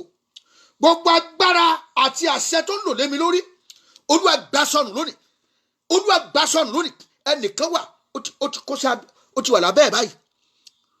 With him pé yọ̀dà ọdún kìíní, ọdún kejì, ọdún kẹta, ọdún kẹrin. Ẹ jẹ́ n fún yín lápẹẹrẹ kan. Mò ń ṣe fídíò kan lórí iṣẹ́ kan, lára àwọn iṣẹ́ kan tí mo ṣe, tí fídíò yẹn bá jáde, mi ò tí ì rí fídíò tó máa bá fi gagbága, torí pé ẹni tí mo rí wípé tó mọ̀ ń pa musical video jù lọ ní orílẹ̀-èdè Nàìjíríà onímọ̀lú. Ẹ̀yin èèyàn mi, ẹ má jẹ́ ká tanra wa jẹ. Ní Nàìjíríà musical video wọn èmi gbà pé is the best. Amẹ́ríkà mo wà yìí o, ṣùgbọ́n mi ì tí ì rí àwọn tó ń ṣùtì fídíò tó sì dàbí ti ẹni tí mò ń wí. Ṣùgbọ́n òun gán ní ogun àfàkókò ẹni ṣòfò ń bẹ láyé tó ń láti gbàdúrà sí gidi gan. A bẹ̀rẹ̀ fídíò yìí ibi tí quality ẹ̀ sì dé. Fídíò yìí a ti ń ṣe láti 12 years ago. 4 minutes péré ni o, it's just 4 minutes. I've spent a lot of money. 4 minutes ni o. Àti shoot ẹ̀ l'Abẹ́òkúta. In fact, a rò wípé láàrin oṣù méjì tá a bẹ̀rẹ̀ sẹ́yìn ni ó jáde. Eré ni àwàdà, oṣù kìíní kejì kẹta kẹrin kẹfà ìkarùn kejì, ọdún kan, ọdún kejì, ọdún kẹta. Nígbà tó bá ṣe atúnlẹ̀ àwa ṣùtì kan, àtúnṣìtì kan, ìgbà kan àtúngorí ilé kan, orí ilé àti aṣùtì fídíò lórí ilé. Bó ṣe àtúnkejì sọ́wọ́ àtúnlábẹ́òkúta, àtúnlọ ṣùtì àwọn kan, àtúnlọ gbòtúnṣe mo tún lọ Ìbàdàn, gbogbo àwọn ibì kan, àwọn culturals kìnnìkan àtúnwọ ní ìgboro Ìbàdàn, àtúnṣùtì gbogbo ẹ̀ náà. Ṣùgbọ́n àkókò tó yẹ kó bá ṣiṣẹ́ yìí, ó lè ní mo fẹ́ gba machine kan, ó yẹ kí n gbà láti abroad, ó lè lọ ọdún kan, ńgbà machine yẹn bá dé kò tún ní ṣiṣẹ́ yẹn mọ́, ọ̀tọ̀ ni tí ó tún fèsì. Ìgbà míì wọ́n wá lè wà nulẹ̀ kọ́kàn mọ́ fi nǹkan ṣe, tàbí kọ́kàn gbé kámẹ́rà kọ́kàn lọ́mọ ya tí ò ní tí a ní àwọn nǹkan yẹn wúlò fún un. Èyí tó yẹ kó iṣẹ́ yìí tó bá jáde ó máa pe ògo ẹ̀ jáde. Àwọn iṣẹ́ kọ̀ọ̀kan tó bá yà ó ti yaṣẹ́ ti pẹ́, mi ní sọ iṣẹ́ kan tó ṣe mi nítorí mi ìfẹ́ kẹ́ tí ì mẹ́ni rẹ̀.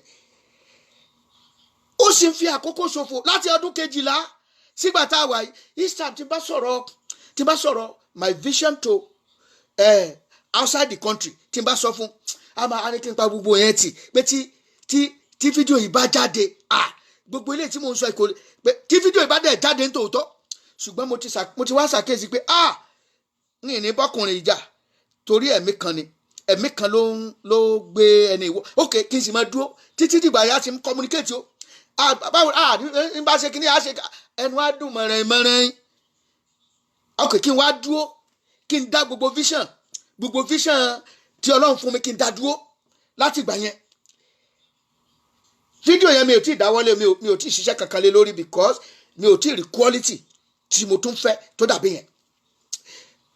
Olúwa, ẹ̀mí wo la gbé sẹ́rán láti inú ìjọba òkùnkùn láti kó sínú ẹni tó fẹ́ ràn mí lọ́wọ́ láti fi àkókò mi ṣòkò? Jẹ́ kí ẹ̀mí náà kó wọnú ìdè lọ báyìí. Olúwa jẹ́ kó wọnú ìdè lọ. Ẹ̀mí wo ló wọnú ẹlòmíràn lọ́kọláya ni ó yẹ kẹ́ fẹ́ra, ṣùgbọ́n ẹ̀mí yẹn wá máa fi àkókò ẹ̀ ṣòfò. Á wọnú spouse yẹn, á máa ṣe gbogbo nǹkan yẹ bẹ́ẹ̀, mo gbọ́dọ̀ ṣe báyìí, bàbá àǹtí mi ní gbọ́dọ̀ tí ì ṣe, ẹ̀gbọ́n mi ní gbọ́dọ̀ tí ì ṣe, kò lè dáṣẹ pa ọkọ ìyàwó nìyẹn o. Àwọn ẹ̀mí àfàkókò ẹni ṣòfò nìyẹn. Òun gan sì ti lé ní 50 years, yìí sì ń gbàṣẹ lọ́wọ́ ẹ̀gbọ́n rẹ̀, ntí ẹ̀gbọ́n rẹ̀ bá wí fún ló máa ṣe. Àná àǹtí mi sọ báyìí, bàbá mi kò lè dánú rò. Àwọn ogun àfàkókò ẹni ṣòfò lélẹ́yìí. Mo rántí ọ̀kan lára àwọn sínú pásọ wa kan, àwọn àti ẹni tí ẹjọ́ fẹ́ fẹ́ra, Ọlọ́run ti so wọ́n pọ̀, àwọn ti wà ní ìṣọ̀kan láti fẹ́ra. Àwọn méjèèjì ti rẹ́dì láti ṣe ìgbéyàwó, ṣùgbọ́n ẹ̀mí adánidúró yìí àfàkókò ẹni ṣòfò yìí ó gbé bàbá ìyàwó wọ̀. Àwọn méjèèjì they are Christian, ọkọ Christian, ìyàwó Christian, purely born again. Bàbá nítorí òun jẹ́ mùsùlùmí, ó ní láyéláyé Christian lọkùnrin yẹn, òun ò ní jẹ́ kó fẹ́. Inú ìjọ tèmi sì ti wá, kò sí irú ọgbọ́n tó lè dára ni o gbọ́dọ̀ get consent bàbá ìyàwó àti ìyá ìyàwó kó tó lè fẹ́ ọmọ. Bàbá ìyàwó gbọ́dọ̀ fọwọ́ sí, ìyá ìyàwó gbọ́dọ̀ fọwọ́ sí. Torí ẹ̀ tí àwọn òbí ẹ̀ ò bá fọwọ́ sí, ìjọ wa ò kí ń fọwọ́ sí ìgbéyàwó yẹn. Àwọn brother and sister wọ́n wá sá gbàdúrà Olúwa ọdún kìíní ọdún kejì ọdún kẹta fún odidi ọdún méje. Ọ̀kan nínú ẹ̀gbọ́n bàbá ìyàwó lọ́lọ́run wá gbé wọ̀ lọ́jọ́ kan pé ṣé o fẹ́ bá yá àwọn ọmọ ìjẹ ni, tí wọ́n lọ fẹ́ bá wọn gbé ìgbésí ayé wọn ni. Àwọn méjèèjì onígbàgbọ́ ni wọ́n, Christian ni wọ́n, o lè fọ́ọ̀sì wọn tó fẹ́ yan ọkọ fún ọmọ yẹn ni. Ẹ̀gbọ́n bàbá yẹn ló dìde ló gba àṣẹ yẹn ló paná ọ̀rọ̀ yẹn tí wọ́n sì ṣe ìgbéyàwó yẹn. Ẹ wá wo ìgbésí ayé wọn, tí n bá dákọ wọn mi tiẹ̀ ní dákọ wọn ni, gbogbo ayé ló mọ̀ wọn. Ọlọ́run wá ń gba ayé wọn sí ìyanu. In fact bàbá yẹn gan tí bàbá wọn bá sì wà láyé yóò máa dúpẹ́ pé Olúwa mọ̀ ṣe ń tó lọ ẹ̀gbọ́n òun tó jẹ́ kó fi tòun balẹ̀ ayé àwọn ọmọ yìí jẹ́ ní àkókò yẹn.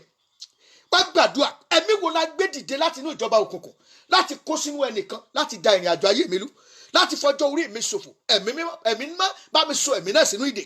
Olúwa sọ sínú ìdè. Ẹ̀mí tó ń tẹnu ẹnu lágbájá báyìí sọ̀rọ̀ sí mi láti dá mi dúró, tí ń fi èní dẹ́ni fọ̀lá dọ́là. Ẹ̀mí náà jẹ́ kó wọnú ìdè lọ. Ẹ̀mí afajọ́ ẹni ṣòfò èyí tó ń bá mi jìjàkadì, Olúwa bá wí lónìí, ó yá gbà dáadáa orúkọ Jésù. Gbogbo ẹ̀mí afajọ́ ẹni ṣòfò èyí tó kó wọnú olùrànlọ́wọ́ mi lórúkọ Jésù, tó ń fi òní dòní, tó ń fọ̀lá dọ́là, orúkọ Jésù. Ẹ̀mí náà jẹ́ kó wọnú ìdè lọ, jẹ́ kó wọnú ìdè lọ. Jésù Olúwa wa. Mi rò pé a lè gbàdúrà ìtàn lónìí, a continue lọ́la ni. Ẹlòmíràn project ló fẹ́ ṣe, o ti kówó project, o ti pawó, ẹlòmíì gba owó báńkì. Ẹnjìníà tó sì fẹ́ gbéṣẹ́ fún ẹni tó ṣe fọkàn tán, tí wọ́n náà mọ̀ wípé ẹnjìníà tó dángájíá ni. Ẹnjìníà náà ń bọ̀ bá ti ṣe biribiri, ẹ̀mí afàkókò ṣòfò ó lè lọ gba ọ̀dọ̀ ẹnjìníà wọlé. Project yẹn wá dúró, gbèsè ń lọ, interest ń lọ. Wá gbàdúrà, gbogbo ọ̀nà kọ́nà tí ẹ̀mí afàkókò ẹni ṣòfò fẹ́ gbà wọnú ayé mi, Olúwa máa Olúwa dìde ogun sí gbogbo ẹ̀mí afàkókò ẹni ṣòfò. Ẹ̀mí tó fẹ́ fọjọ́ orí mi ṣòfò, Olúwa sọ sínú ìdè ayérayé. Ogun tó fi ọjọ́ orí mi ṣòfò, Olúwa bá mi ṣẹ́ lónìí. Gbogbo ọwọ́ tó fọjọ́ orí mi ṣòfò jẹ́ kó gbẹ dànù lórúkọ Jésù, kó gbẹ dànù. Ó yá gbà dáadáa lórúkọ Jésù. Gbogbo ọwọ́ tó ń fi ọjọ́ orí mi ṣòfò, ọwọ́ náà jẹ́ kó gbẹ dànù. Gbogbo ẹ̀mí tó dúró sí ìkótà àṣeyọrí tó ń dí mi lọ́wọ́, tó ń fọjọ́ orí mi ṣòfò, Olúwa dáná sun, Olúwa dáná sun, Olúwa dáná sun. Jésù Olúwa wá gbà báyìí pé Olúwa o, ẹ̀mí adánidúró tá a fi sẹ́rán láti inú ìjọba òkùnkùn láti fi àkókò mi ṣòfò, Olúwa jẹ́ kó wọnú ìdè ayérayé lọ, jẹ́ kó wọnú ìdè ayérayé lọ. Olúwa o, ẹ̀mí adánidúró tá a fi sẹ́rán láti inú ìjọba òkùnkùn láti fi àkókò mi ṣòfò, Olúwa jẹ́ kó wọnú ìdè ayérayé lọ. Máa gbèdè báyìí, máa gbèdè báyìí. Gbogbo ẹ̀mí burúkú tá a fi sẹ́rán láti fi àkókò mi ṣòfò, láti dá mi dúró sójú kan ṣoṣo fún ọjọ́ pípẹ́, Olúwa jẹ́ wọnú ìdè ayérayé lọ. Ẹ̀mí jẹ́ wọnú ìdè lọ, Olúwa jẹ́ wọnú ìdè lọ, Olúwa jẹ́ wọnú ìdè lọ. Jésù Olúwa wa. Ẹ jẹ́ sáré lọ sínú ìwé Joel chapter 2 verses 25. Joel orí kejì ẹsẹ̀ karùndínlọ́gbọ̀n. Ọkà bá wípé èmi ò mú ọdún wọn ní padà fún yín wá, èyí tí eṣú àti irú kòkòrò jewéjewé àti irú kòkòrò kejì àti irú kòkòrò jewéjewé mìíràn ti fi jẹ àwọn ogun ńlá mi tí mo rán sáàrin yín. Ẹ̀yin ò sì jẹ ní ọ̀pọ̀lọpọ̀, ẹ ó sì yó, ẹ ó sì yin orúkọ Olúwa Ọlọ́run yín. Ẹ̀yin ò fi ìyanu bá ẹni tí ó fi ìyanu bá yín lò, ojú kì yóò ti àwọn ènìyàn mi láé. Ìlérí Ọlọ́run lélẹ́yìí. Ọlọ́run sọ wípé òun ò bá àwọn eṣú wí. Àwọn eṣú, àwọn kòkòrò jewéjewé, àwọn kòkòrò wo ni jewéjewé tó wà nú ayé rẹ. Wọ́n pọ̀, tí n bá bẹ̀ sí nínú aláìsẹ́, wọ́n mọ̀ pé oní kòkòrò jewéjewé lómi nípa ẹ̀wọ̀n rẹ̀ pé mo ń lo kírímù, ọ̀rọ̀ kírímù lélẹ́yìí. À ń sọ̀rọ̀ nípa demons, à ń sọ̀rọ̀ nípa witchcraft manipulation tí wọ́n yí ọká. àwọn tó ń jábọ̀ iṣẹ́ rẹ fún bọ́bá ti lọ tó bọ̀ ò rí wọn ṣùgbọ́n àwọn náà ló tún máa jábọ̀ fún àwọn náà ló tún máa ròyìn ọwọ́ ló máa ròyìn àṣeyọrí rẹ fún wọn á ní kó tó di pé àṣeyọrí yẹn dé àwọn atúmùjẹ nàmù wọn àtúnjẹ nàmù wọn gbàdúrà gbogbo kòkòrò tí ń ba àjàrà tí ń ba èso àjàrà ayé mi jẹ́ Olúwa bá mi fi wọn pa àwọn kòkòrò tí ń ba èso àjàrà ẹlòmíì báyìí bọ́ bá ti lóyún báyìí ní ó ti sọ màmá ọpẹ́ màní fọlọ́ àlọ́ ọ̀dọ̀ dókítọ̀ lẹ́ni wọ́n mà ní kíní yẹn ti dúró wọ́n á ní báríkà ọlọ́mọ̀ọ́sẹ́wọ̀n ẹ̀rín tí màmá yẹn rìn wọ́n ti jò mú wá gbàdúrà gbogbo àwọn kòkòrò jewéjewé gbogbo àwọn kòkòrò tí ń ba èso àjàrà mi jẹ́ ẹ̀mí mímọ́ bá mi fi wọn pa fi iná fi wọn pa lónìí ó yá gbàdúrà dáadáa orúkọ Jésù Ọlọ́run ẹ̀mí mímọ́ pẹ̀lú ọwọ́ iná Olúwa fi wọn pa ayérayé fi wọn pa pẹ̀lú ọwọ́ agbára gbogbo àwọn kòkòrò tí ń ba èso àjàrà mi jẹ́ ayérayé o máa fi wọn pa máa fi wọn pa máa fi wọn pa máa fi wọn pa Jésù Olúwa wa tó gbàdúrà pé Olúwa o gbogbo kòkòrò tí ó jẹ́ káyé mi ó léso Olúwa o bá mi fi iná bá mi yọ wọ́n sọnù kóònù ayé mi àwọn kòkòrò tí ó jẹ́ káyé mi ó léso kòkòrò míì wà tí ń bá ọrìn tí ó jẹ́ káyé rẹ̀ ó léso rárá ẹnìkan wà tí ń bá ọrìn tí ó jẹ́ káyé rẹ̀ ó léso kò jẹ́ ká ìràwọ̀ rẹ̀ ọ̀bá tí ẹ mú ṣùgbọ́n kò jẹ́ káyé rẹ̀ ó léso ó sì ń tẹ̀lé kí ṣùgbọ́n ojú rẹ̀ ò sí ò ríran ṣùgbọ́n o lè fàdúrà lé lọ Olúwa gbogbo àwọn kòkòrò tí ń bẹ lára mi tí ó jẹ́ káyé mi ó léso fi iná yọ wọ́n sọnù máa yọ wọ́n sọnù máa yọ wọ́n sọnù Olúwa máa yọ wọ́n pẹ̀lú ọwọ́ agbára máa yọ wọ́n sọnù lọ́rọ̀ báyìí máa yọ wọ́n gbogbo kòkòrò tí ó jẹ́ káyé mi ó léso tí fọjọ́ orí mi ṣòfò Olúwa máa yọ sọnù Olúwa máa yọ sọnù pẹ̀lú ọwọ́ agbára pẹ̀lú ọwọ́ iná máa yọ sọnù gbogbo kòkòrò nínú ayé mi nínú ìjọ ni nínú iṣẹ́ mi tí ó jẹ́ kí n ní ìlọsíwájú tí ní ayé mi lára máa fi iná yọ Olúwa o yọ sọnù Jésù Olúwa wa àkókò tá a ní bí ó jẹ́ àkókò péréte àwọn àdúrà yẹn a ò tí ì lè gba gbogbo ẹ̀ tán ní on your own òun láti gbàdúrà yẹn gidi gan wàá gbà gidi gan wàá ní Olúwa o gbogbo kòkòrò èṣù tí kò jẹ́ káyé mi ó nítumọ̀ Olúwa bá mi fi wọn pa lónìí gbogbo àwọn kòkòrò èṣù ó yẹ káyé ẹ ti nítumọ̀ tipẹ́ ọwá okó Nàìjíríà ọwá sí ìlú ọba ayé rẹ ò tún nítumọ̀ àtúntún wà lé wọ́n tún sàn jù ọ lọ Olúwa gbogbo kòkòrò èṣù tí ó jẹ́ káyé mi ó nítumọ̀ ẹ̀mí mímọ́ fi iná rẹ fi wọn pa fi iná fi wọn pa ó yá máa gbà lórúkọ Jésù Olúwa o gbogbo kòkòrò èṣù tí ó jẹ́ káyé mi ó nítumọ̀ Olúwa máa fi iná fi wọn pa lónìí Olúwa máa fi wọn pa pẹ̀lú ọwọ́ iná rẹ máa fi wọn pa ayérayé o máa fi wọn pa Olúwa máa fi wọn pa Ọlọ́run ẹ̀mí mímọ́ máa fi wọn pa rebra moko sende kakafre moko zanda Jésù Olúwa wa ẹlòmíì wà tó bá la ẹnu báyìí ogun tí ń jà ọjọ́ orí ẹ lọ wá gbàdúrà Olúwa o ogun tó ju ọjọ́ orí mi lọ tí ń yọ ayé mi lẹ́nu Olúwa jẹ́ kó ṣẹ lónìí Olúwa lu ogun náà pa lónìí ogun tó ju ọjọ́ orí mi lọ tẹ bá lẹ́lòmí tó bá kó lẹ̀ báyìí gan tí pásọ̀ gan ọ̀bá jẹ́ tó lórí ọ̀fẹ́ orí rẹ̀ ó fẹ́ yí Olúwa o ogun tó ju ọjọ́ orí mi lọ tí ń bá mi fínra lù wọ́n pa pátápátá pa ogun náà padà ogun náà àwọn fi ogun tó kọjá orí ẹ̀ náà fi ń jà ẹ̀ tẹ́lòmí tó bá tẹnu wọ́n pa at this your age you are having this experience àkínúdé tí wọ́n nìkan ló wáyé ni Olúwa ogun tó ju ọjọ́ orí mi lọ tí ń bá mi fínra tí yọ ayé mi lẹ́nu tó fẹ́ ba èso àjàrà mi jẹ́ Olúwa bá mi ṣẹ́ lónìí fi ọwọ́ iná rẹ̀ ṣẹ́ lónìí Olúwa paná ogun náà ó yá gbà dáadáa orúkọ Jésù Ọlọ́run ẹ̀mí mímọ́ ogun tó kọjá ọjọ́ orí mi tí ń jà mí tí ń jọmọ́ Olúwa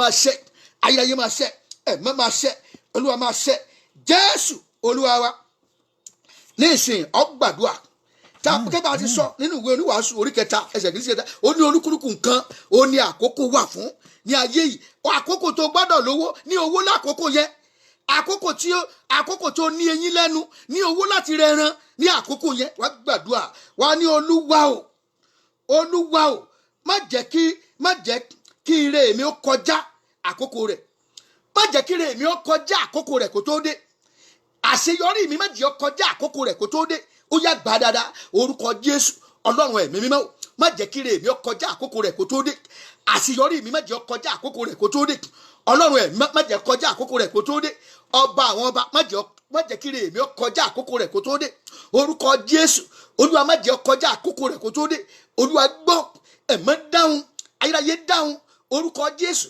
olúwa dáhùn, ọlọ́run ayérayé olúwa dáhùn, ire mi má jẹ́ ó kọjá àkókò rẹ̀ kó tó dé, Jésù olúwa wa.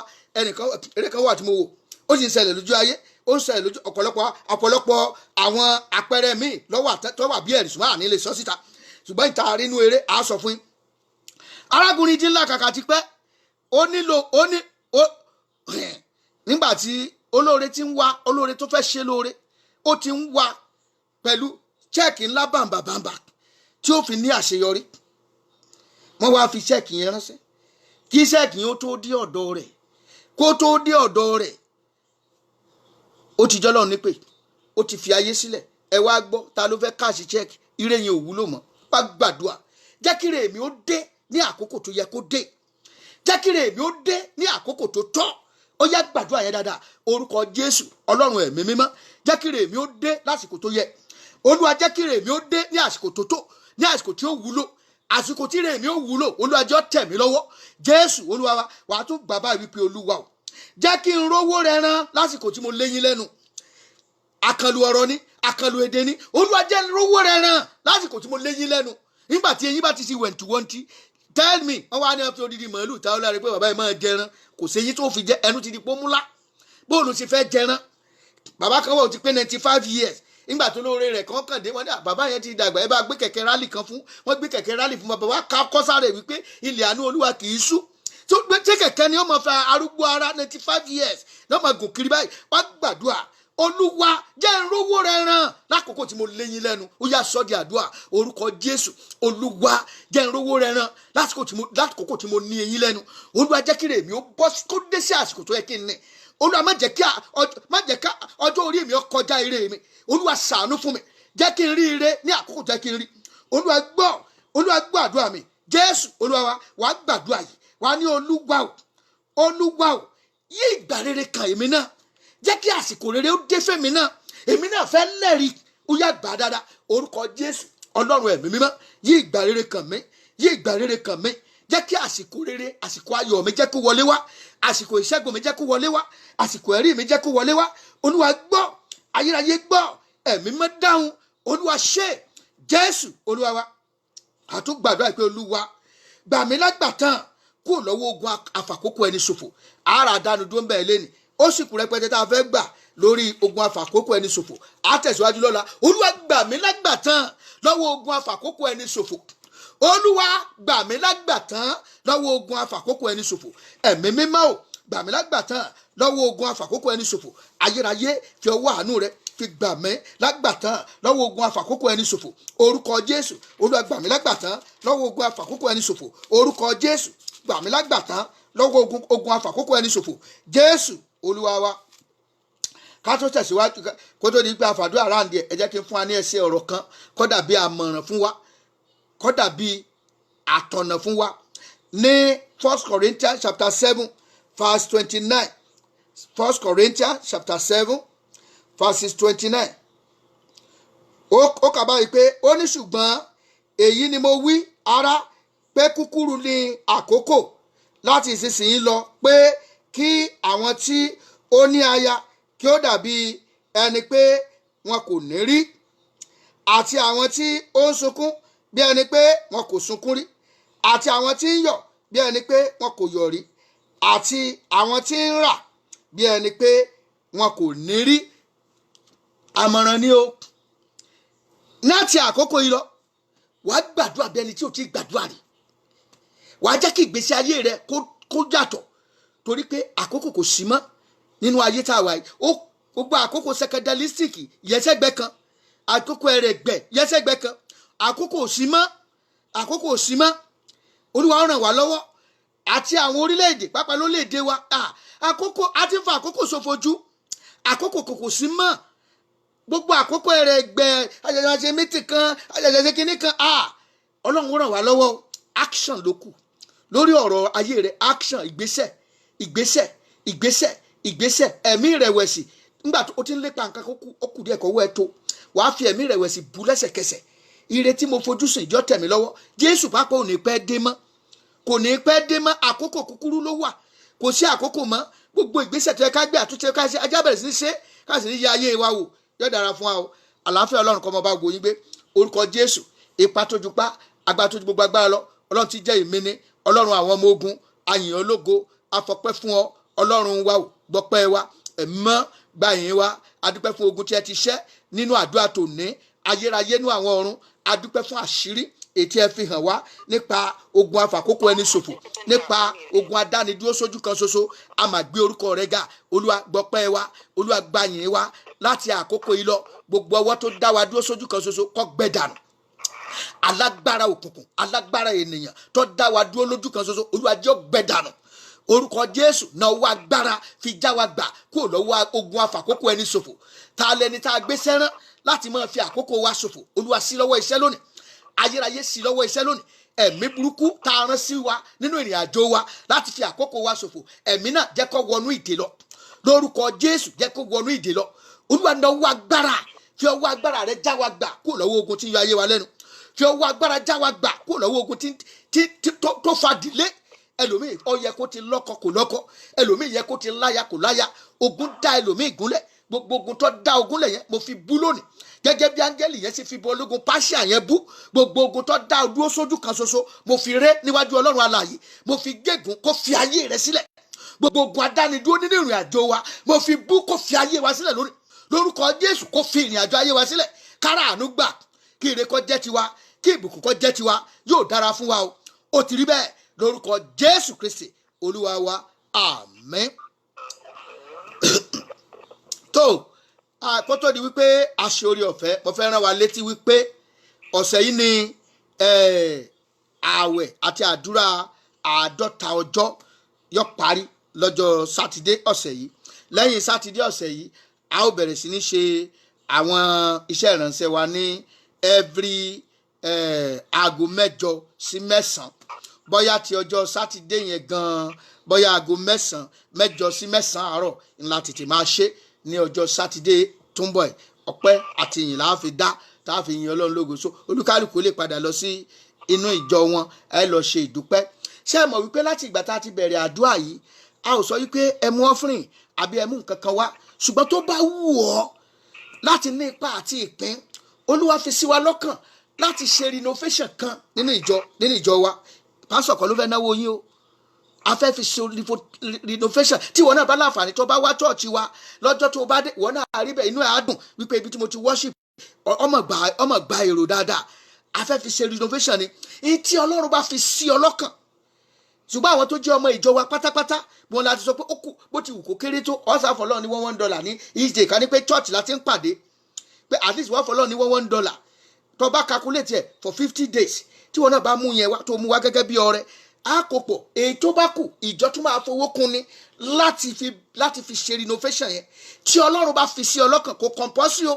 Tó bá fẹ́ ní ipa àti ìpín, no matter how little it is, you can give your support. Just call me, then we tell you how the money will get to us. Olúwa sì bùkún fún ọ, á bá ìní rẹ pàdé. Kì í ṣe pa o, kì í bẹ́ẹ̀ sọ wípé kì í ṣe àfipáṣe tàbí àìgbọ́dọ̀ má ṣe. Ó sì gbọ́ kó olúkálùkù ó ṣe bó ti bọ́kàn rẹ̀ pinnu. Torí Ọlọ́run fẹ́ onínú dídùn ọlọ́rẹ. Olúwa bùkún fún ọ, wàá rí tiẹ̀ ṣe. Olúwa máa gbé ọ dìde. Lẹ́yìn àwẹ̀ yìí, ọ̀nà máa ṣí fún ọ, ọ̀nà máa là fún ọ. Olóore máa wá ọkàn, aláàánú máa wá ọkàn, ògo rẹ̀ ó fọhùn. Bẹ́ẹ̀ ló máa rí lórúkọ ti Bàbá, ti Ọmọ, ti Ẹ̀mí Mímọ́, Jésù Kristi Olúwa wa. Ẹ jẹ́ á rántí wípé àdúrà wákàtí 7 on the 21st of March ni. Látago 9 sáago 4, Olúwa bùkún fún wa o. Shall we share the grace? Nínú ìjọ, let me give you this address. The Redeemed Christian Church of God, Fountain of Power, Orísun Agbára, English Rock Yorùbá Parish, tọ́kalẹ̀ sí number 11965, Bisonet Street, Suite 106E, Houston, Texas, 77099. Ibẹ̀ la kalẹ̀ sí. Ẹ láǹfààní àti pè mí lórí aago pé Pastor, I want to give you support. I want to give your church support. This is my number. +1 281 857 3658. +1 281 857 3658. 5:8. Olúwa bùkún fún ọ. Àdúrà wa gbà. Shall we share the grace together in fellowship? The grace of our Lord Jesus Christ, the love of God, and the fellowship of the Holy Spirit be with us now and forevermore. Amen. Surely goodness and mercy shall follow us all the days of our lives, and we shall dwell in the house of the Lord forever and ever. Amen. Let somebody shout hallelujah. Let somebody shout hallelujah. Eshe, God bless you all. I appreciate every one of you. The Lord will bless you. You will be increasing. You will not decrease in Jesus' name. As you are living today, living the life, you go and make it. You go and succeed. You go and prosper. You go and make it. Things will work in your favor in the mighty name of Jesus. Olore ma wa nkan, Aláàánú ma wa nkan, ògo yín ma búyọ in the mighty name of Jesus. In the name of Jesus, your glory will manifest. In the name of Jesus, the angels of favor will locate you. The angels of mercy will locate you. In the mighty name of Jesus. It is well with you all. In Jesus' mighty name. Amen. Gbogbo ẹ̀yin tẹ́ wà lórí fọ́nrán ti ayélujára, gbogbo yín náà ni mo kí o. Ẹ ṣeun púpọ̀. Thank you so much. Ẹ ṣé o. Àmín o. Àmín. Ẹ ṣé púpọ̀. God bless you, ma. God bless you. Pastor Yinka Ibuoye, ẹ ṣé o. God bless you in the name of Jesus. Ẹ ṣeun mo rí yín o. Brother Daniel Olabisi, God bless you. Sister Remilekun Fadia, God bless you. Our mommy Layo Thomas, God bless you. Brother Adeyemi Joseph Bankole, God bless you. Brother Ayodeji Bab, God bless you. God bless you, brother Ayo, God bless you. Ayodeji, God bless you. Ayodeji Babalola, God bless you. I love you. My regard to everyone in Jesus' name. Sister Fadekemi Tayo, God bless you. God bless you. God bless you. Adelanke Doreen, God bless you, my sister. You will succeed in life in Jesus' name. Brother Olonutobi Peter, God bless you. Ajibote, God bless you, sister Soyomi Olajumoke Adunbari, God bless you. Brother Bolaji Bamidele, God bless you. God bless you. Brother Ajalatunde Lawa, God bless you. My sister Fadra Akpomile, I love you. God bless you. My regard to your family. Caroline Driver, God bless you. God bless you. Faith Uba, God bless you. I appreciate every one of you. My brother EU King Samo Winter, God bless you. God bless you, Sister Temitayo Adedeji, God bless you. Sister Daddy Adebisi Adedokun, God bless you. Oluyemi Olarotimi, God bless you. God bless you. God bless you. Brother Olatuji, God bless you. I appreciate you. God bless you.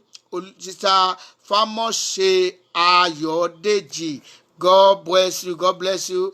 Brother Kabiru Fajobi, we started together. God bless you. You are still on the line. All of you, we will make it. You will succeed and prosper in life in the name of Jesus. And as you are living the line now, you will go and make it. You go and succeed. You go and prosper. You will be unfaithful. People will favor you. Things will favor you in the mighty name of Jesus. And so shall it be. I love you all in Jesus' name.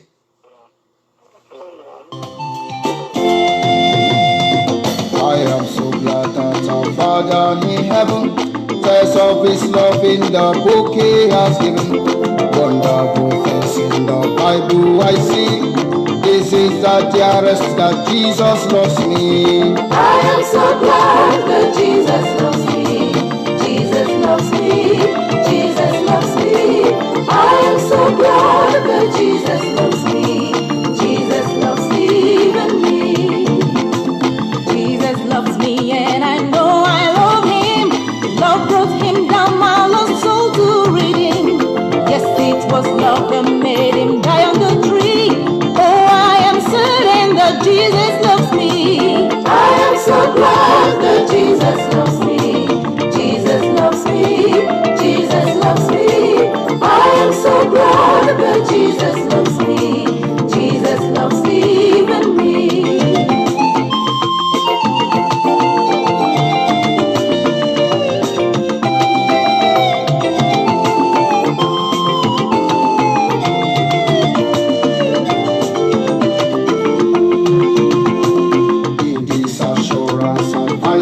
sweetest rest. Trusting in Jesus, I know I am blessed.